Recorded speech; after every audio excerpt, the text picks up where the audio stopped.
قربانی کے دن ہے تو عید جانور آئے ہوئے ہیں، تو کسی کا نام وہ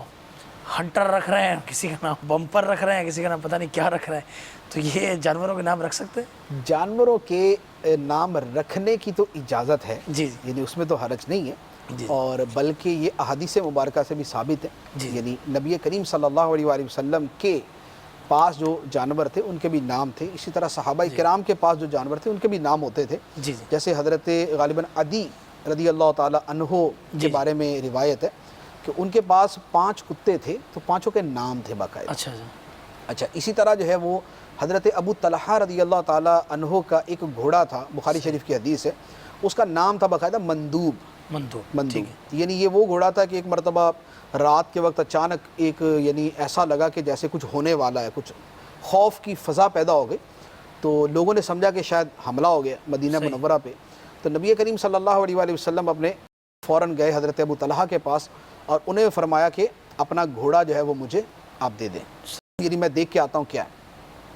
تو حضرت ابو طلحہ نے اپنا گھوڑا دیا، عرض کیا کہ حضور ہے تو ذرا بیمار سے، تو سرکار علیہ السلام نے جب ایڑ لگائی اس کو تو وہ کیا بات ہے، بھاگم بھاگ جو ہے وہ چل پڑا۔ تو اب لوگ ابھی جا رہے تھے دیکھنے کے لیے کہ جو آواز آئی ہے وہ کس چیز کی ہے، کیا ہوا، اور نبی کریم علیہ السلام دیکھ کر واپس تشریف لا رہے تھے۔ تو اس گھوڑے کا نام مندوب تھا جس پہ سرکار علیہ السلام نے سواری فرمائی، تو نبی کریم علیہ السلام نے فرمایا کہ ایسی کوئی بات نہیں، صحابہ کرام سے فرما دیا کہ ایسی کوئی بات نہیں ہے،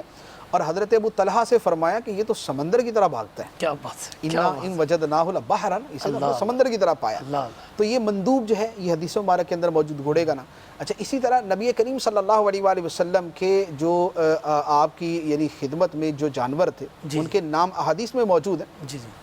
جیسے مثال کے طور پہ ادبا نبی کریم علیہ السلام کی اونٹنی کا نام تھا، ادبا،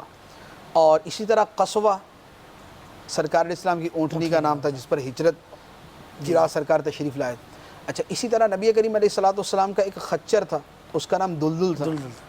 اسی طرح سرکار علیہ السلام کا ایک دراز گوش گدا تھا، اس کا نام یعفور تھا۔ تو یوں اسی طرح سرکار علیہ السلام کی جو بکریاں ان کے نام بھی حدیث میں موجود، یعنی سرکار علیہ السلام نے اپنی مبارک زندگی میں جو گھوڑے استعمال کیے، تقریباً ان کی ٹوٹل تعداد 24 ہے جو مختلف مواقع پر استعمال کیے، ان کے نام باقاعدہ حدیث کی کتابوں میں موجود ہیں۔ یعنی ایک تو صحابہ کرام کی محبت بھی ہے کہ سرکار کے گھوڑوں کے نام بھی انہوں نے یاد رکھ کے آگے پہنچائے امت تک، اور دوسرا اس سے یہ بھی پتہ چلا کہ جانوروں کے نام بھی رکھے جا سکتے ہیں، لیکن اس میں 2-3 چیزوں کی احتیاط کی حاجت ہے۔ ایک تو یہ ہے کہ ایسا نام نہ ہو کہ جو دوسرے کسی کے استہزاء کا باعث بن جائے، یعنی مثال کے طور پر پڑوسی کے نام پہ اپنے بکرے کا نام رکھ دی، اب لازمی بات ہے کہ یہ تو مذاق اڑانے والی بات ہو جائے گی۔ اچھا یا ایسا نام نہ ہو کہ جو معاذ اللہ کسی توہین کی صورت بن جائے، یعنی کوئی مقدس نام نہ ہو۔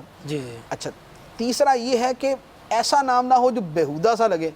جیسے یہ آپ کہہ رہے ہیں لیکن یہ لفنٹر یہ یعنی یہ نام جو ہے نا یہ وہ نہیں ہے کہ جو یعنی رکھنے کے نام نہیں ہے، ایون کہ جانوروں کے رکھنے کے نام نہیں ہے۔